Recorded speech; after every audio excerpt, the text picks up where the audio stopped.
Muito bem, vamos dar continuidade ao nosso curso de Doutrina Pentecostal dos Últimos Dias. Trata-se do módulo 2, onde nós estamos explorando a obra de Ciro Chances, Erros Escatológicos. Trata-se de uma doutrina bíblica que nós estamos aqui analisando, criando um senso crítico e observando alguns detalhes importantes para a gente poder aí crescer na graça e no conhecimento. Hoje nós vamos dar continuação a esse assunto e vamos ter aí como tema antes e depois da manifestação de Cristo. Aqui, especificamente, nesse capítulo 7, nós vamos ver uma profundeza de detalhes a respeito de certos fenômenos e acontecimentos que está antes e depois da manifestação de Cristo. Obviamente, não iremos ver tudo por causa do tempo, mas você vai pegar aí a noção geral e perceber coisas inacreditáveis. E nesse capítulo nós vamos ver o seguinte: terremotos e coisas espantosas, porque tantos escândalos, traições e ódios, como nos dias de Noé. Aí depois tem assim: não confunda a manifestação de Cristo com o arrebatamento. E nós temos depois a penúltima guerra mundial e o Armagedon. O que acontecerá com os sobreviventes? Então, são essas perguntas, esses subtemas que nós vamos aqui aprender, tá certo? Nessa aula de número 7, que estamos utilizando aqui o livro de Ciro Chances, Erros Escatológicos, para o curso de Doutrina Pentecostal dos Últimos Dias. Tá certo? Então, vamos continuar aqui na leitura do PDF. Nós temos aqui um texto bíblico, né, em Mateus 24, 30, assim: então aparecerá no céu o sinal do Filho do Homem, e todas as tribos da terra se lamentarão e verão o Filho do Homem vindo sobre as nuvens do céu, com poder e grande glória. Tá? É importante você, quando for fazer uma análise, uma exegese desse texto, levar em consideração as profecias de Daniel, quando ele fala sobre o ancião de dias, o filho do homem, e toda a profecia geral do livro de Daniel, tá certo? Nunca interpretar esse texto aqui sem a necessidade de recorrer ao Antigo Testamento e também aos escritos do Novo Testamento, especificamente também o livro do Apocalipse. Aqui o autor, como sempre, ele cria uma história, tá? Uma história para introduzir o tema que ele quer passar para a gente, mas isso aqui para nós não é tão importante. Mas vocês que estão acompanhando o curso podem fazer a leitura, tá? É apenas uma forma de introduzir o conteúdo que ele vai querer passar para a gente, certo? Mas aqui a gente não vai fazer essa leitura dessa história que está fazendo, mas sim o tema que ele vai tratar, que para nós é de vital importância. Então nós temos aqui já o tema aqui que ele vai desenvolver, que é terremotos e coisas espantosas. Aí nós temos aqui o texto de Mateus 24. Então veja que o texto de Mateus 24 é um dos textos básicos, tá, da escatologia pentecostal. Já percebeu isso? O texto do evangelista Mateus, tá, ao escrever o capítulo 24, nós temos aí a base para a doutrina pentecostal no próprio livro dos evangelhos, tá? E, consequentemente, no Apocalipse e demais livros que tratam de conteúdos escatológicos. Mas você vê aqui que, a partir do capítulo 24, nós temos uma pergunta importante, que é: que sinal haverá da tua vinda? Qual é o sinal da vinda de Cristo, né? E ao me responder sobre os sinais da segunda vinda, Jesus não fez distinção entre o arrebatamento da igreja e a sua manifestação em poder, indicando que os acontecimentos previstos serão cada vez mais intensos, até o fim da grande tribulação. A cada dia haverá mais ataques terroristas, guerras, revoluções, terremotos, coisas espantosas, ódio, egoísmo, violência, fomes, epidemias, degradação moral, apostasias, heresias, falsas igrejas, falsos cristos, falsos pastores, né? Falsos doutores, dentro e fora da teologia, tá? Então o negócio vai só cada vez mais piorar nesse aspecto. Então, assim, desde a profecia do Senhor Jesus de que haverá terremotos em vários lugares, tem ocorrido inúmeros abalos sísmicos em diversas partes do mundo, tá? Então nós temos aqui os ateus, agnósticos, os ateólogos e teólogos liberais vêm afirmando que os tais sinais não podem ser considerados sinais da segunda vinda, posto que são corriqueiros, comuns em razão do deslocamento constante das placas tectônicas. Cabe aqui uma rápida contestação contra esse grupo religioso que ateus, agnósticos, ateólogos e teólogos liberais são religiosos. A própria filosofia da religião, que nós temos aqui no curso, trata disso. Todo ser humano é um ser religioso, tá? Independentemente de ser cristão ou não. Então, essa religião aí, tá, está querendo minimizar um fato bíblico, um fato apocalíptico sobre esses sinais no mundo físico, tá? Então, em vez do homem, ao estudar o mundo físico, né, e observar que isso é uma informação sobrenatural que cai sobre esse mundo físico, para esse grupo de pessoas que não querem absolutamente nada com a verdade do evangelho, não querem nada, apenas querem a riqueza e os bens materiais deste mundo, a fama deste mundo, né? E por causa disso, eles não querem nada com o reino de Deus. Então, eles vão dizer assim: isso é normal por causa das placas tectônicas. Bem, independentemente de placas tectônicas ou de outras formas de explicar os sinais no mundo físico, especificamente aqui os terremotos, independente disso, que ao nosso ver, nós que somos filósofos, teólogos e cristãos, Deus, quando ele dá um sinal, tá? Deus, quando ele dá uma advertência, uma mensagem, ele trabalha dentro da estrutura lógica, tá? Isso não quer dizer que a gente vai conseguir reproduzir esses sinais, tá? Como você pega aí um exemplo de Moisés e os magos do Egito, tá? Moisés foi com poder e autoridade do Senhor para produzir aqueles sinais, né, aquelas advertências. Mas o mundo pagão queria reproduzir aqueles sinais. Eles não conseguem. Foram tudo falsificado. Do mesmo modo são os ateus e agnósticos. Então, assim, por mais que venham dizer, não, isso é normal. Não é normal. Quando um indivíduo diz isso, é porque ele está em mente um distanciamento de Deus na sua vida. Então, para ele, isso não tem sentido. Tá? Não faz sentido para ele. Então, já é uma alma perdida. Né? Ele está realmente assim, negando todos os sinais, né? Negando todas as informações que Deus está enviando a este mundo.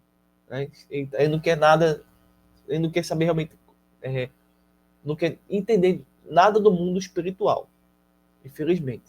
Então, dizer que é placas tectônicas e considerar isso normal, isso não é uma explicação nem científica nem razoável. Ao contrário, sejam placas tectônicas ou outros movimentos de rochas ou outras forças da natureza, o fato é que os textos bíblicos já nos dizem que haverá essas coisas, né? E tende a ficarem cada vez mais intensas. Então, voltando ao texto, no entanto, ao estudarmos os sinais da volta de Jesus e do fim do mundo, vemos que não são ocorrências em si que apontam para a chegada do evento escatológico, mas sim a intensificação delas. Foi o que acabamos de explicar aqui a vocês. Veja só. Nós temos aqui em Lucas, capítulo 21, verso 11.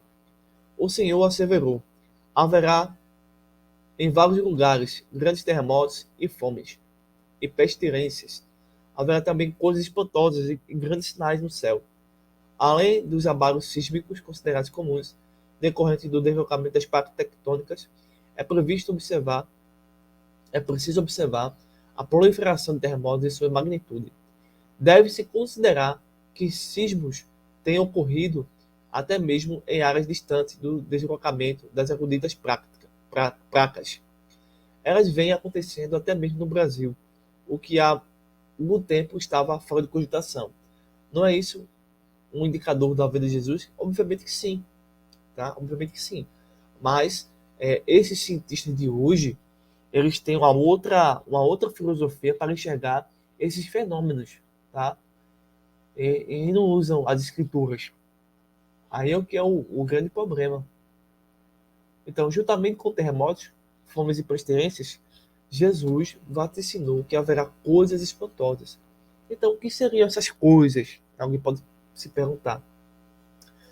A Bíblia não especifica o que é isso, tá? Não diz exatamente. Contudo, como o apóstolo Paulo, ao falar das coisas da carne, empregou a expressão coisas semelhantes a estas, em Gálatas 5:21, o Senhor Jesus preferiu omitir as catástrofes similares aos sinais mencionados. Ou seja, pode estar implícito as aludidas expressões como furacões, terremotos, tufões, tornados, erupções vulcânicas, queda de meteoros e outros fenômenos e acontecimentos terríveis no mundo físico, baseado nessa explicação aí para tentar entender o que seriam essas coisas espantosas. Em Lucas 21, verso 25, o Senhor Jesus diz assim: E haverá angústia das nações, em perplexidade pelo bramido do mar e das ondas. Essa passagem alude ao fim da grande tribulação, quando o Senhor aparecerá com poder e glória. Nesse caso, o terremoto ocorrido em 26 de dezembro de 2004, no fundo do Oceano Índico, atingindo 9 graus das escala Richter, devastando boa parte dos países da Indonésia, Sri Lanka, Índia, Tailândia, Malásia, Maldivas e Bangladesh, foi mais do que um sinal da segunda vinda. Sem dúvidas, aquele tsunami pode ser considerado uma amostra do que acontecerá na Terra quando Deus julgar a besta e os falsos e os seus adoradores. Então, assim, o autor, ao explicar certas passagens, ele vai também fazer um recurso de acontecimentos da nossa época, do nosso século, tá? Isso é importante para comprovar, assim, ajudar a entender o texto bíblico, né? Então, e assim também se possa pensar dessa forma.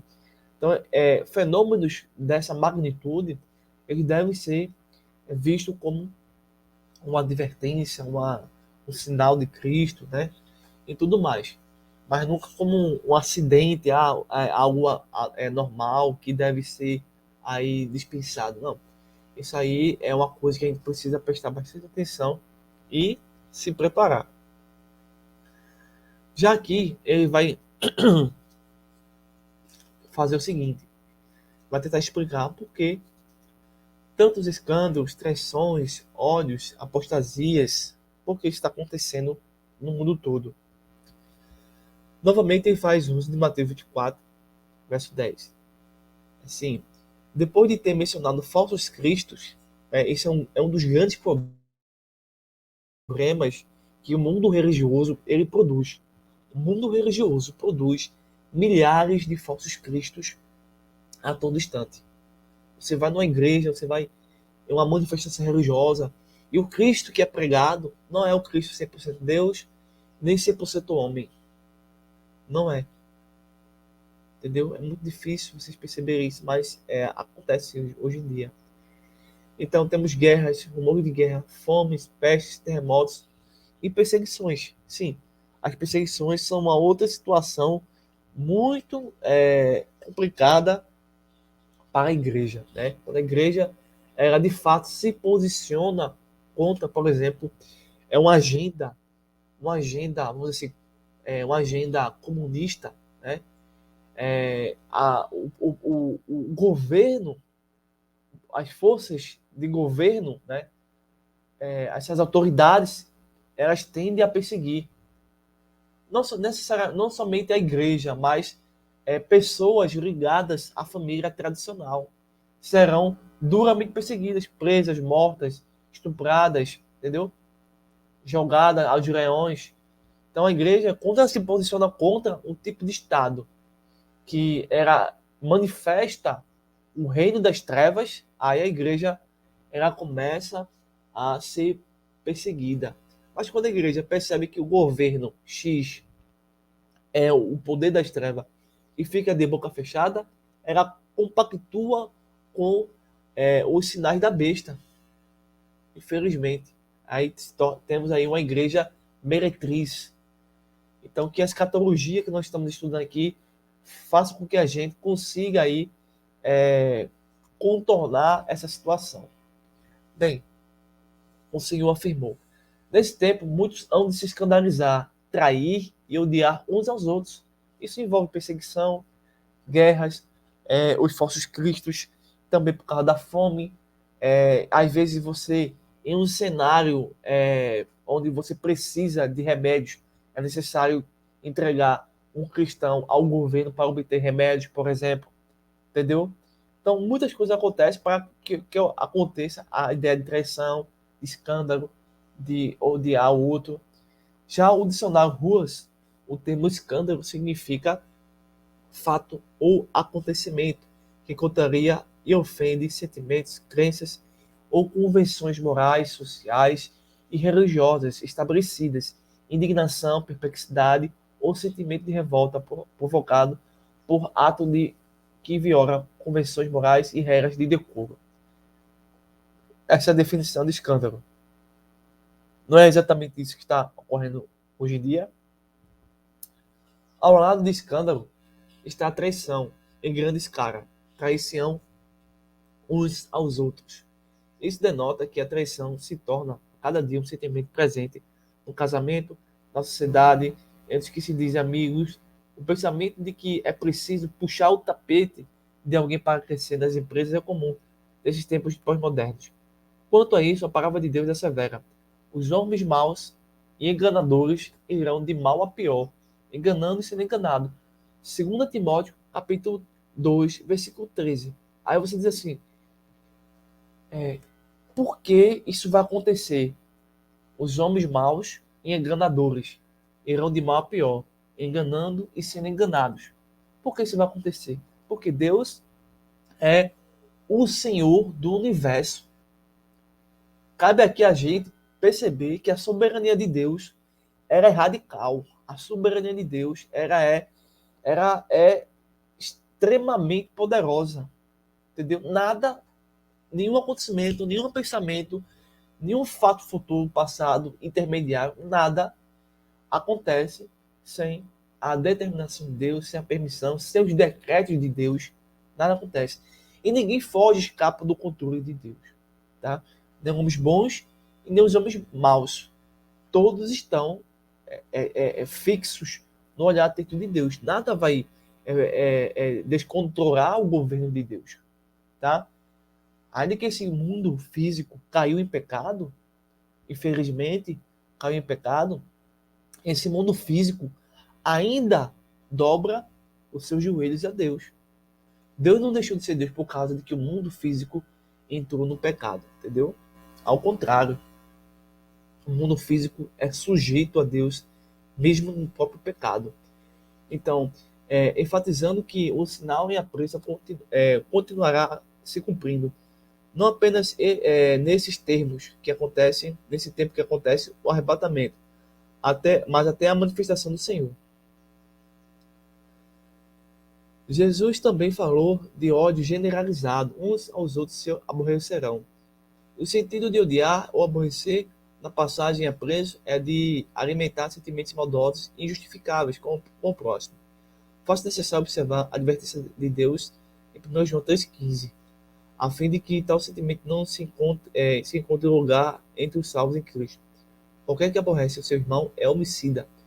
E vós sabeis que nenhum homicida é permanente nele e vida eterna. Permanece nele e a vida eterna. Né?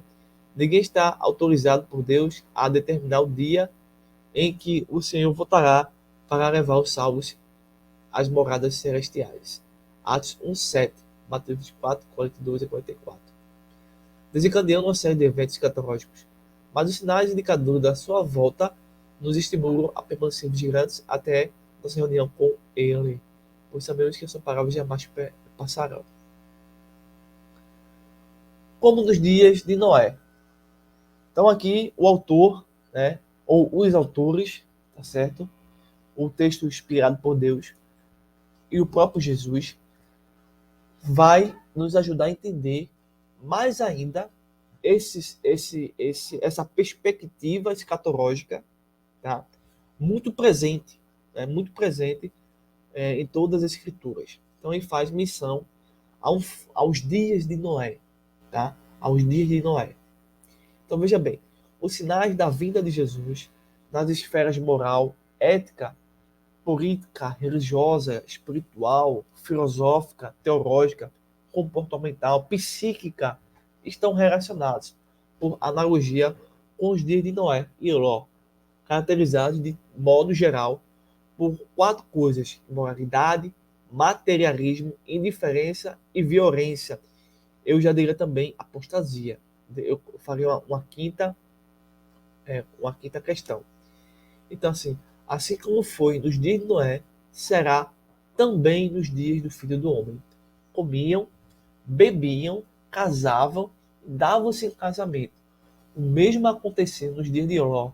Comiam, bebiam, compravam, vendiam, plantavam, edificavam. Assim será no dia em que o Filho do Homem se manifestar, do Senhor Jesus, em Lucas 17, 26 ao 30. Então, você pode olhar esse texto e dizer assim: oxente, o que o fato de a gente se casar, o fato de comprar, o fato de vender, o fato de comer, o fato de beber, tem algo de errado? Me mostra, você pode dizer assim, por que Jesus e Lucas e a Bíblia está dizendo que beber, casar, trabalhar, edificar é errado? Seria essa impressão que a gente está acostumado a ver? Existe algo de errado nisso? Inicialmente não existe nada de errado em comer, beber, comprar, vender, plantar, edificar, se casar, né? Não existe nada de errado com essas atividades da vida humana, em sociedade, enfim. Porém, quando nós analisamos o contexto da época de Noé, o fato daqueles indivíduos fazerem esse exercício, eles faziam essas atividades sem o pensamento em Deus. Como você pega um ateu, tudo que o ateu faz, ele faz sem pensar em Deus. Até para refutar Deus, ele faz de uma forma que nem sequer ele consegue pensar em Deus. Entendeu? Então, quando eles compravam, quando eles casavam, quando eles vendiam, tá? Dentro do contexto de apostasia, de um pessoal que não queria nada com o reino de Deus. Então, às vezes você tem uma empresa e ela vende muito bem, ela comercializa muito bem, tem uma riqueza muito boa, mas a vida espiritual desse dono de empresa é totalmente depravada, entendeu? É totalmente depravada. Então, essas atividades, elas estão demonstrando que ocupavam e ocupam o centro da vontade de Deus. Então, os homens dessa época e da próxima época, né, nesses dias, eu vou trabalhar e vai deixar de prestar culto a Deus. Eu vou estudar e deixa de cultuar a Deus. Eu vou me casar e deixa de cultuar a Deus. Eu vou comprar uma casa e deixa Deus no esquecimento. Tá entendendo? É nesse sentido aí que a gente precisa entender. Bem, nos dias de Noé, os filhos de Deus casavam com as filhas dos homens jovens e temiam o Senhor. Havia casamentos mistos entre crentes e incrédulos. Os justos, em vez de permanecer fiéis ao Senhor e leais à sua herança espiritual, cediam à tentação e se uniam às seguidoras da tradição e exemplo de Caim. em decorrência desse pecado. A natureza humana degradou-se e o mundo se encheu de violência. E isso acontece hoje em dia. Você vê aí muitas irmãs tendo relacionamento com homens de fora. E, infelizmente, muitos irmãos, né, também arrumam mulheres fora da igreja. Aí você vê o problema, né? E o pior de tudo é quando querem justificar essa situação. E nós temos e baseado nisso, isso não é de hoje, isso já acontecia há milênios atrás. Isso, portanto, não é vontade de Deus, né? Mas tem de acontecer. Mesmo secado de violência, os contemporâneos de Noé só pensavam em seu bem-estar e se sentiam seguros. O materialismo torna as pessoas diferentes ao Criador, e é assim que muitos em nossos dias estão se comportando. Países europeus que se gabam de sua superioridade em relação aos países subdesenvolvidos em matéria de paz e segurança enfrentam agora grandes dificuldades. Não se apercebe do quanto tem se afastado de Deus e de sua palavra. No ano 2004, em Madrid, Espanha, uma ação terrorista matou quase 200 pessoas. No ano seguinte, em Londres, Inglaterra, e outro atentado, morreram mais de 50. Agora foi a vez da Noruega, um país sem apelo militarista e dirigido por um elite tolerante. A explosão no centro de Oslo e o massacre de adolescentes ateus em uma ilha próxima em julho de 2011 puseram em xeque a segurança do país da paz e abalaram a Europa. O que levou o autor dos atentados, o cristão oponente do multiculturalismo Anders Breivik, de 32 anos, a cometer tamanha barbárie, matando quase 80 pessoas. O ódio aos judeus e aos muçulmanos. Uma das suas teses mais indústrias, antissemita e anti-israelita, e ao mesmo tempo é a de que judeus patrocinam a invasão da Europa por imigrantes muçulmanos. Parte da imprensa anticristã e evangélico-fóbica aproveitou-se do episódio para associar o cristianismo ao extremismo islâmico. Enquanto escrevia esse capítulo, inúmeros protestos violentos com ônibus e carros incendiados ocorriam em pacíficas cidades britânicas, inclusive em Londres. Nos Estados Unidos também é grande a onda de violência. Crimes bárbaros, como chacinas em escolas, são cometidos por jovens de famílias aparentemente bem estruturadas. Além disso, existe o medo constante de ataques terroristas perpetrados não apenas por jovens extremistas islâmicos que podem estar vivendo na América, como ocorreu em 11 de setembro de 2001. Em 1995, o jovem norte-americano Timothy matou 168 pessoas e feriu 700 outros em um ataque em Oklahoma. E o que dizer no Brasil, onde a violência está banalizada? Os números de homicídio, sequestro, estupro, latrocínio e violência contra mulheres ocorrido aqui são assustadores. Mas no Brasil, pelo menos, não há terrorismos.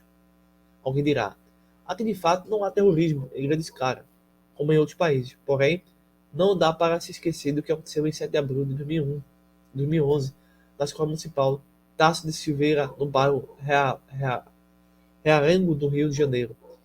12 adolescentes e crianças, meninas em sua maioria, foram mortos por Wellington Menezes de Oliveira, um assassino antissocial e perturbado, depois do massacre se suicidou. Porque Wellington, um jovem de 23 anos, cometeu também a crueldade. Ele deixou uma carta pela qual revelou o traço de sua doença mental psicótica e faz alusões a Deus, a Jesus e a luta entre o bem e o mal e a ressurreição.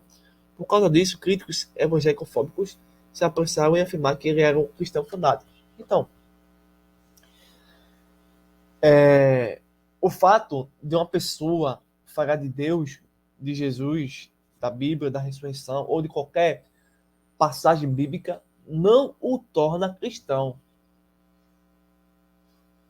O fato de alguém abrir a Bíblia, pregar em um grande público, né?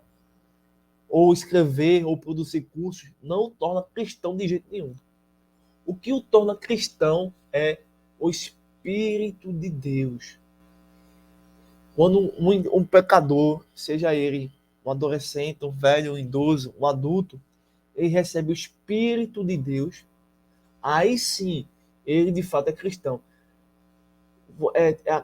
Nós temos ainda hoje em dia, infelizmente, a dizer assim, aquela pessoa está indo para a igreja e é cristão. Não. Você pode frequentar a igreja, mas não vai lhe tornar cristão. Você pode passar 100 anos dentro de uma igreja, mas não vai lhe tornar cristão de jeito nenhum. De jeito nenhum você vai ser cristão. Nem pastor, nem padre, nem o papa vai tornar você cristão. O que vai tornar você cristão é o Espírito Santo de Deus. O Espírito Santo de Deus. Ponto final. Se alguém disser, não, você precisa frequentar uma igreja para ser cristão ou para ser salvo, você se torna um católico. O católico, ele é católico porque ele vai para a igreja. Ele acredita que ele é salvo porque vai para a igreja. Aí ele é salvo. Nós somos salvos porque nós temos o Espírito de Deus que está acima da igreja, ou da religião, do Estado, ou de você nem mim. Ou de qualquer pregação fantasiosa. É o Espírito de Deus. Então, assim, isso é uma resposta a essas pessoas que são profundamente perturbadas.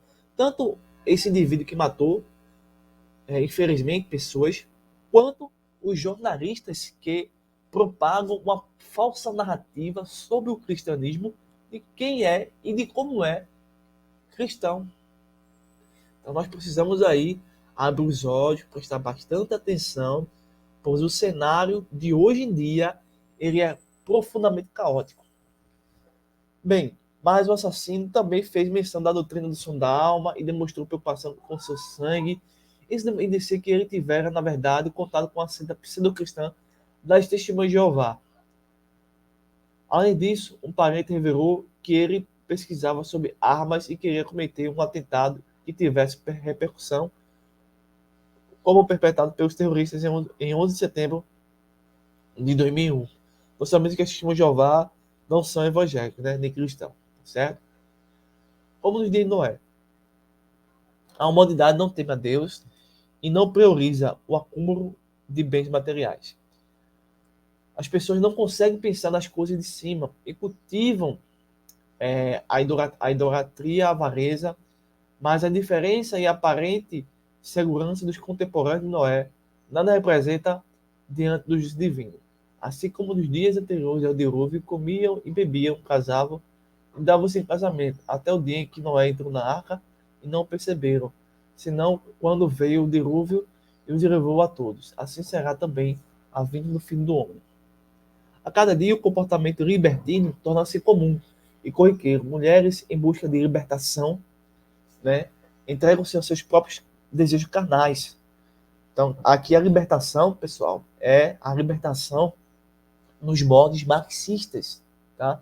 Você quer entender mais sobre isso? A libertação, esse conceito marxista, temos dois cursos, progressismo junto com feminismo e marxismo clássico, tá?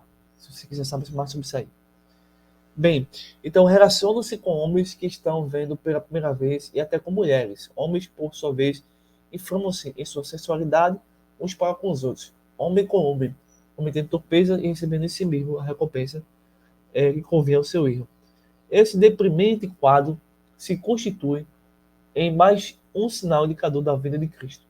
Como também da mesma maneira aconteceu nos dias de Ló.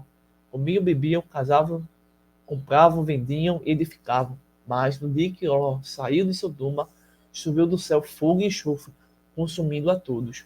As pessoas naqueles dias, além de materialistas e indiferentes, eram amantes do prazer ilícito e antinatural e abominável aos olhos de Deus.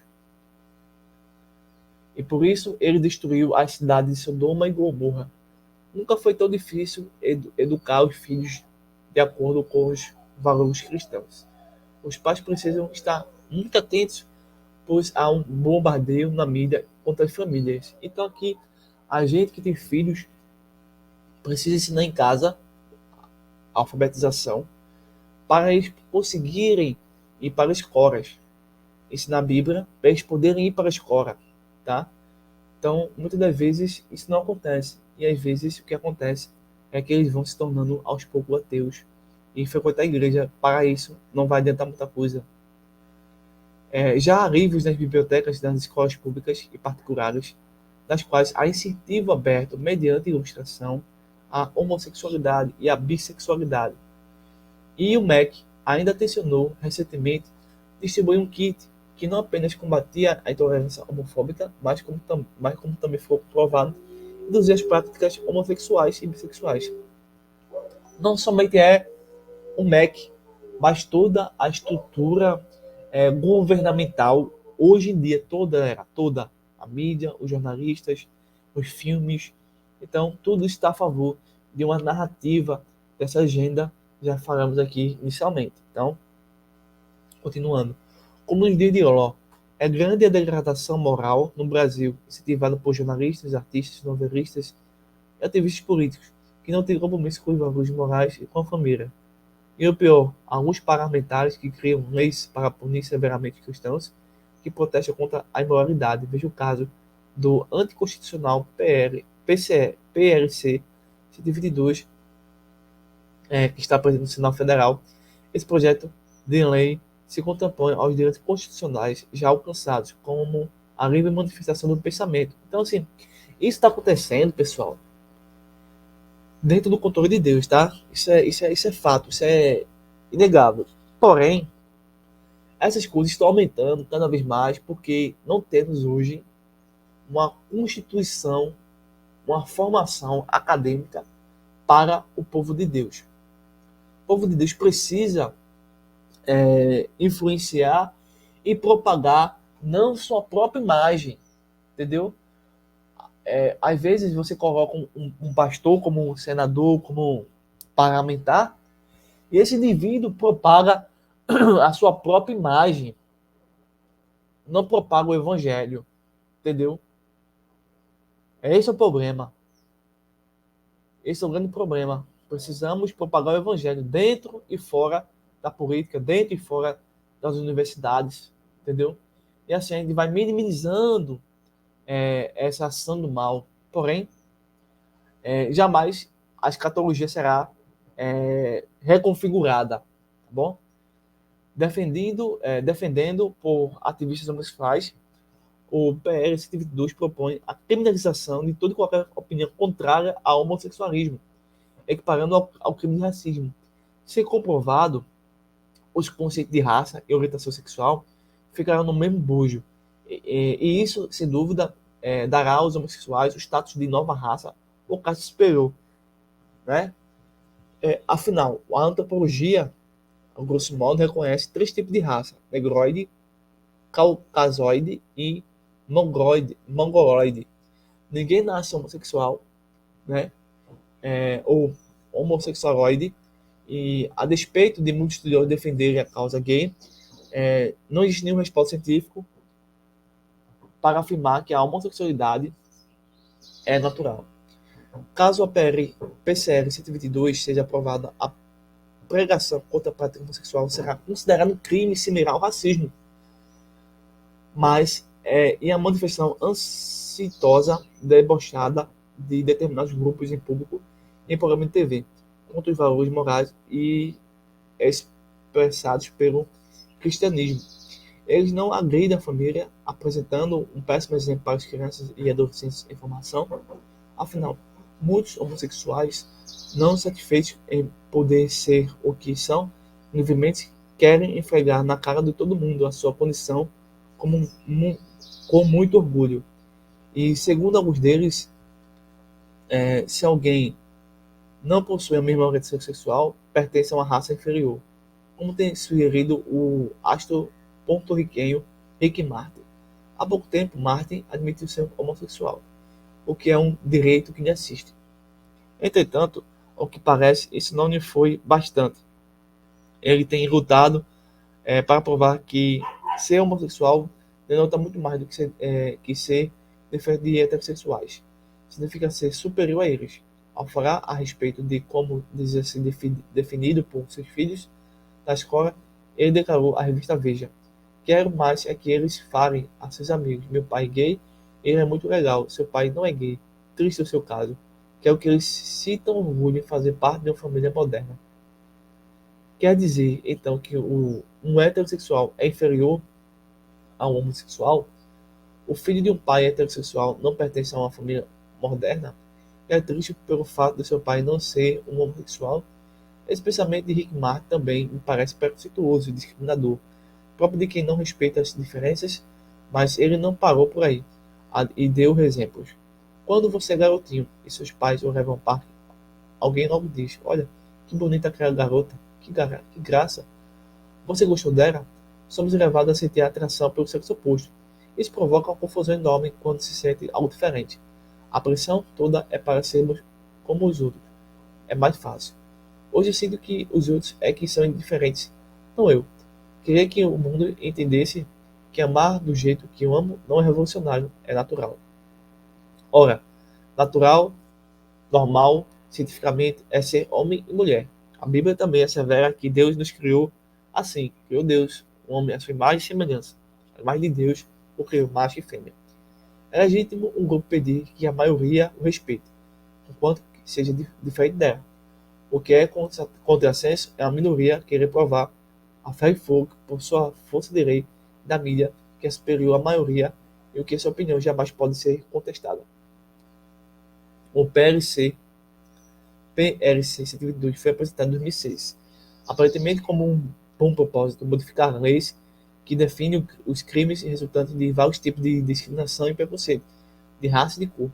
No entanto, ao propor a ampliação de leque de crimes de discriminação e preconceito, então o projeto, além de privilegiar um grupo em detrimento do outro, propõe uma lei amordaçante. Afinal, a punição para quem se permite discordar da prática homossexual será péssima, prisão inaficiável. Por que alguém discordaria da homossexualidade se ninguém escolhe ser homossexual? Alguém poderá argumentar. Na verdade, até agora, nenhum cientista conseguiu provar que o homossexualismo tem uma base genética.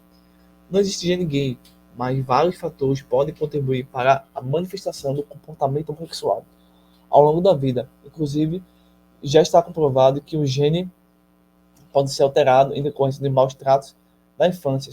Por exemplo, conforme tem noticiado na revista científica Nature Neuroscience. E essa mutação genética pode levar uma infante e adolescente a adotar um comportamento que não corresponde à sua fisiologia.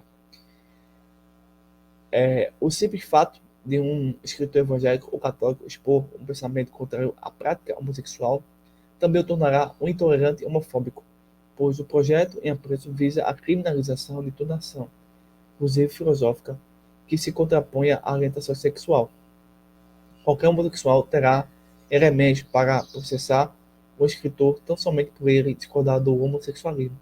Digamos que um travesti entre bêbado em um templo evangélico e começa a xingar as pessoas ali presentes.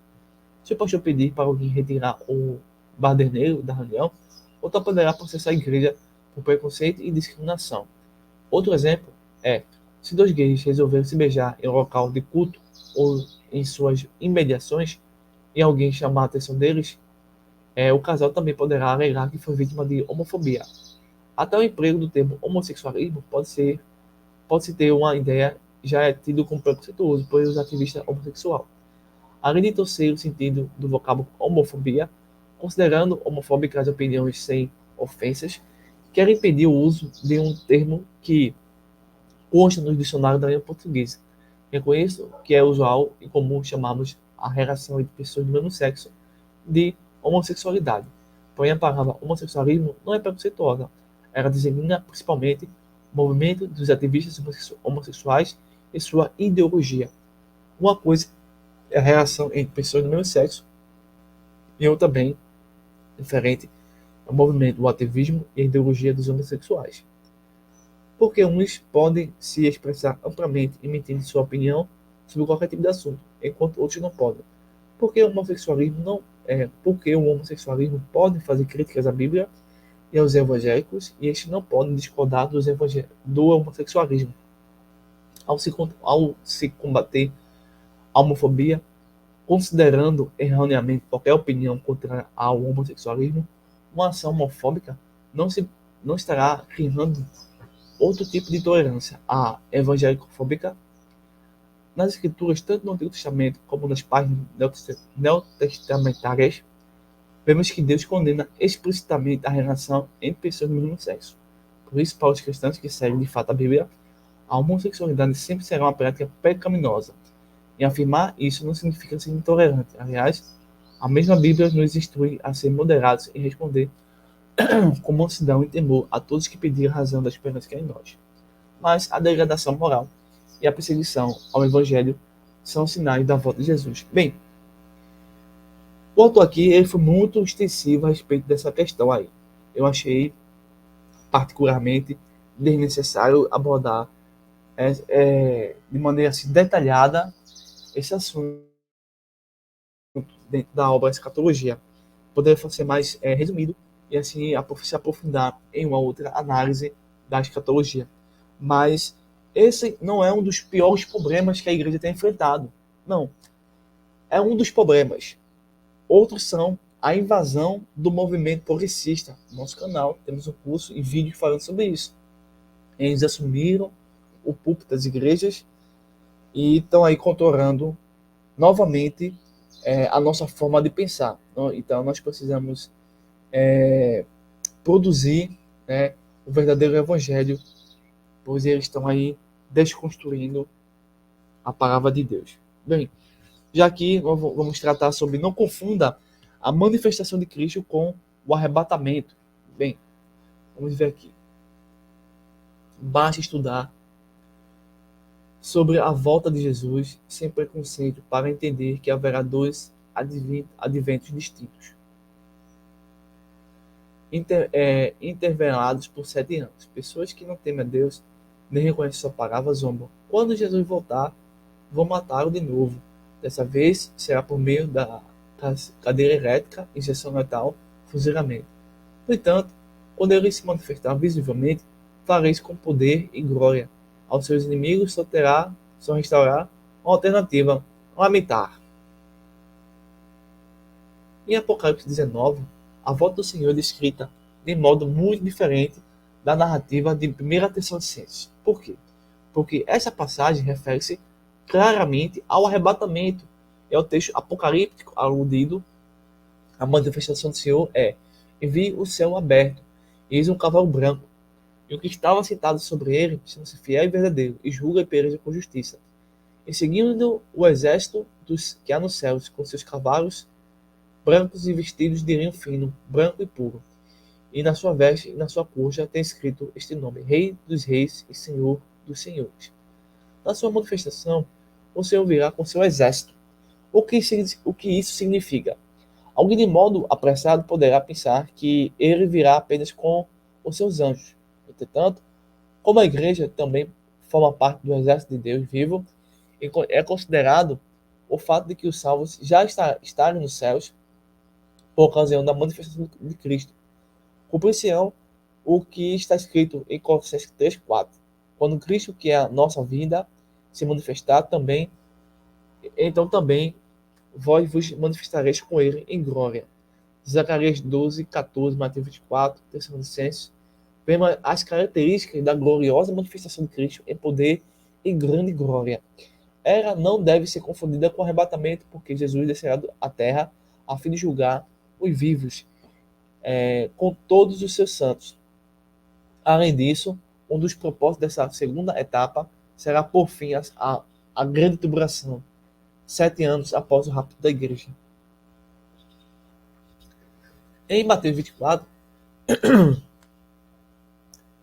está escrito que o Senhor enviará anjos com rijo clamor de trombeta para reunir os seus escolhidos desde uma a outra extremidade dos céus. A trombeta aqui nada tem a ver com a mencionada de 1 Coríntios, cuja finalidade é convocar os salvos, ressuscitados e vivos no momento do arrebatamento.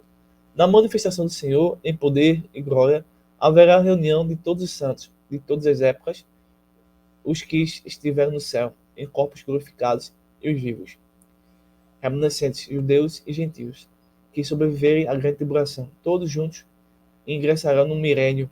O texto de Marcos 13:27 é ainda mais claro que Mateus 24:31.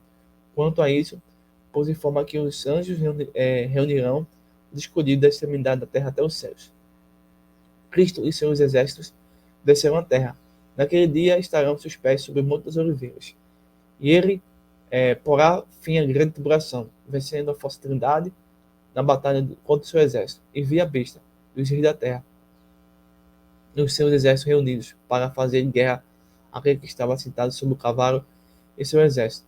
E a besta foi presa com ela e o falso profeta, que diante dela fizeram os sinais com que enganou os que receberam o sinal da besta e adoraram a sua imagem.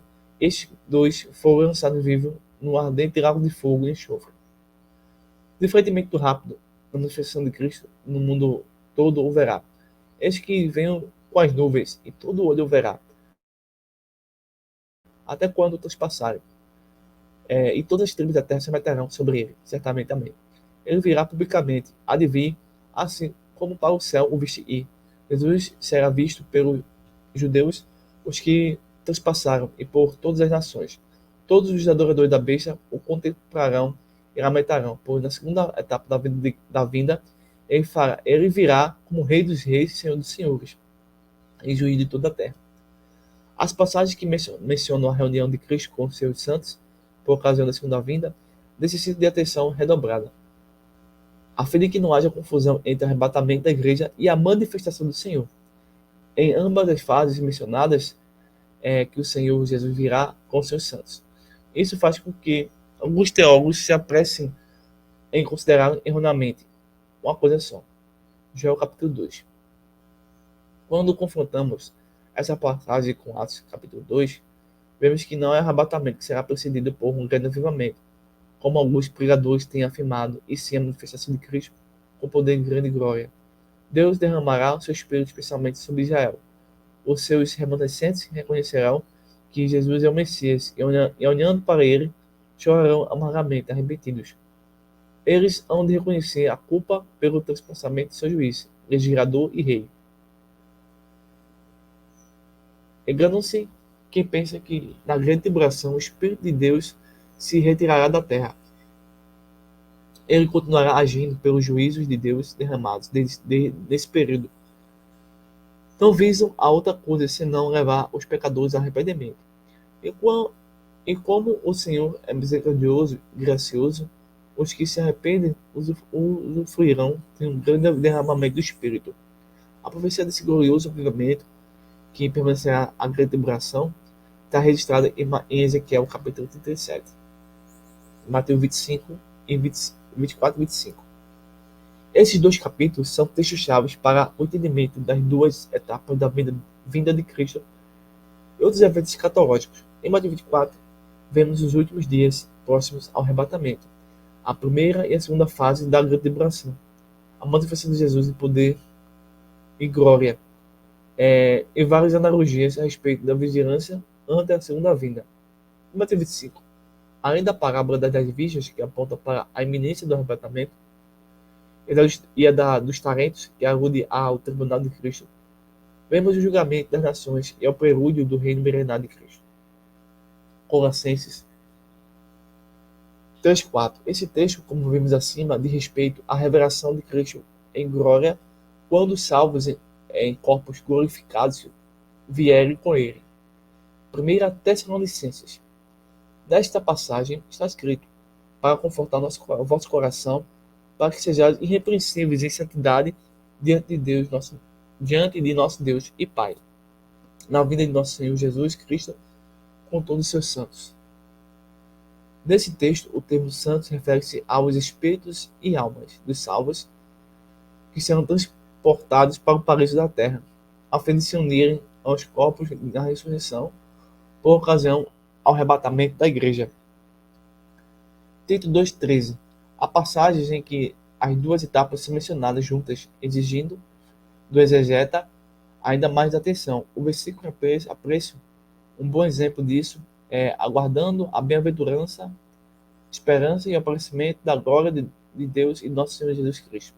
A expressão a bem-aventurança e esperança alude ao arrebatamento, enquanto a outra é o aparecimento da glória do grande Deus. Se refere à manifestação de Cristo. Judas 14:15. Essa passagem alude à segunda etapa da segunda vinda, haja vista enfatizar que o Senhor virá com milhares de seus santos para fazer juízo contra todos e condenar dentre eles todos os ímpios.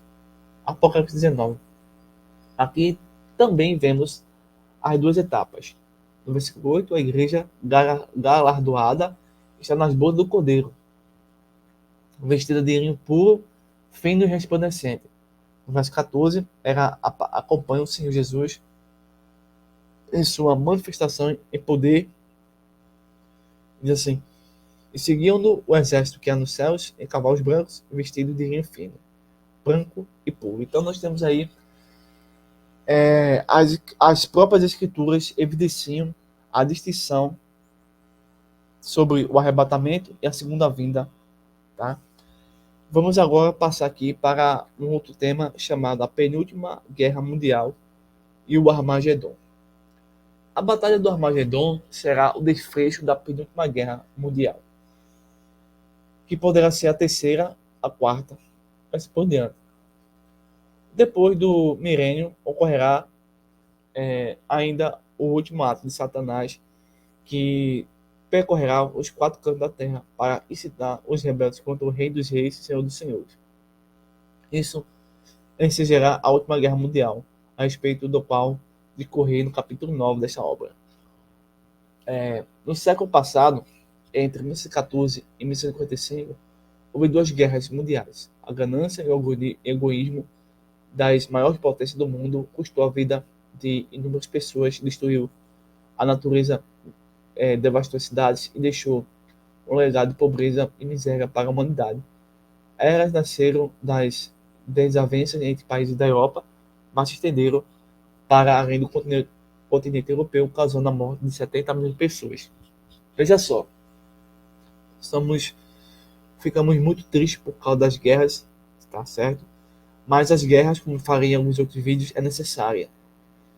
Quando você pega aí o extermínio em massa e compara com as guerras mundiais, a turma comunista matou milhares de vezes mais do que as guerras mundiais. Para você ter a ideia, Stalin, quando ele vai construir, né, a antiga União Soviética, fazendo toda uma estrutura na sua sociedade, ele cria os gulags, campo de concentração para políticos que eram contra o comunismo, por exemplo, para os próprios comunistas que achavam que queria destruir o comunismo, para prisioneiros de guerra, enfim. Então, quando ele pega esse pessoal para construir túneis, passagens subterrâneas, enfim, ele aí vai matar, exterminar mais de 60 milhões de pessoas para construir o Império Soviético, entendeu? Fora outros dados. Bem, então, a Primeira Guerra Mundial começou em 1914 e terminou em 1918, quando a Alemanha, com seus aliados derrotados, exército enfraquecido, em revoluções internas, assinou armistício dos tempos ditados pelas nações inimigas. Já a Segunda Guerra Mundial começou em 1939 e cessou em 1945, depois de dois acontecimentos: a rendição da Alemanha em maio e o lançamento das bombas atômicas em Hiroshima e Nagasaki, no Japão, em agosto. Soldados, principalmente civis, das duas nações que agiam com maior crueldade durante a Segunda Guerra Mundial, acabaram colhendo o que seus líderes semearam. O Japão, em 1940, dera o seguinte ordem aos seus exércitos: a invasão da China. Matem tudo, queimem tudo, destruam tudo. Adolf Hitler, por sua vez, havia ordenado, em 1941, temos que esquecer a ideia de camaradagem entre os soldados. Esta é uma guerra de aniquilação. Muitos acreditam que em meados de 2050 ocorrerá a Terceira Guerra Mundial. George Friedman, fundador da Stratford, prevê que ele terá origens clássicas e envolverá o princípio Estados Unidos, Japão e Turquia. Na Segunda Guerra Mundial, duas potências emergentes, a Alemanha e o Japão, queriam redefinir a ordem mundial. Em meados do século XXI, o Japão se encontrará na mesma posição relativa aos Estados Unidos, só que dessa vez aliado à Turquia em vez da Alemanha. Ao falar da tecnologia usada na Terceira Guerra Mundial, Friedman faz previsões impressionantes, que se encaixariam perfeitamente em filme de ficção. A arma mais importante será o soldado da infantaria blindado, um único soldado encapsulado em um uniforme elétrico capaz de erguer um peso substancial e proteger o soldado contra ferimentos. O uniforme também permitirá que ele se mova rapidamente. Imagina-o como um homem-tanque, só que mais mortal. Ele será apoiado por muitos sistemas de blindagem, carregando mantimentos e baterias portáteis. George Friedman acredita também que a Terceira Guerra Mundial se dará principalmente no espaço, e por isso ceifará nossas vidas. No meio do século XX, a Segunda Guerra Mundial custou cerca de 50 milhões de vidas. 100 anos depois, a Primeira Guerra Mundial espacial vai tirar talvez 50 mil vidas, a maioria delas na Europa, durante a ofensiva terrestre turco-alemã e outros na China. Graças aos avanços tecnológicos em rapidez e precisão, não haverá uma guerra total, sociedades tentando adquirir sociedades. Não ignoro totalmente as predições, embora Friedman termine sua obra admitindo que não garante a veracidade de suas previsões. Quanto a mim, é extraordinariamente estranho escrever um livro cuja verdade ou falsidade geralmente eu nunca vou poder saber. Mas me causou estranheza o fato de ele ter praticamente ignorado Israel, nação que, à luz da palavra de Deus, será a causa da penúltima guerra, terceira guerra mundial, que culminará a Batalha do Armagedon. Hoje Israel ainda sofre as consequências de sua rebelião contra Deus. No período tribulacional, o seu sofrimento será ainda maior e terá de lutar bravamente contra seus inimigos. Porém, haverá socorro aos poucos que invocaram o Messias. A penúltima guerra terá proporções globais e perdurará por de 3 anos e meio. Ao final dos 7 anos de tribulação jamais vistas nem sentidas, o exército da besta e se unirão na planície do Armagedon contra o povo de Israel.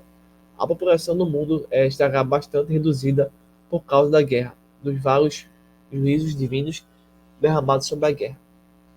A penúltima guerra mundial será resolvida de uma maneira bastante inusitada. Não haverá armistício nem lançamento de bombas atômicas logo após a manifestação de Cristo com seu exército. Ocorrerá a Batalha do Armagedon, o qual porá termo ao levante do anticristo contra Israel. O Armagedon, Megiddo e Josafá aludem à mesma região, onde se dará o confronto final entre o exército de Israel e do anticristo e o julgamento das nações. Quanto o remanescente de Israel estiver cercado e a serpente pronta para dar o bote, terá de parar sob a areia do mar. Deus porá limite à sua atuação. E o próprio Senhor Jesus, em poder e grande glória, vencerá os inimigos do seu povo com o sopro de sua boca, lançando a besta e ainda vivas no lago, no inferno, prendendo o dragão por 1000 anos. O texto de Apocalipse 14, 20 dá uma ideia da grande mortandade que haverá nessa sangrenta guerra mundial. E o largar foi pisado fora da cidade, e saiu o sangue do largar até aos freios de cavalos, pelo espaço de 1.600 estádios. Mas para onde irão as almas desses mortos? Com exceção das bestas e do dragão, todos irão para o Hades, onde aguardarão a segunda ressurreição e da condenação que só se dará depois do milênio. Eles não irão direto para o lago de fogo, porque não terão sido ainda julgados e condenados.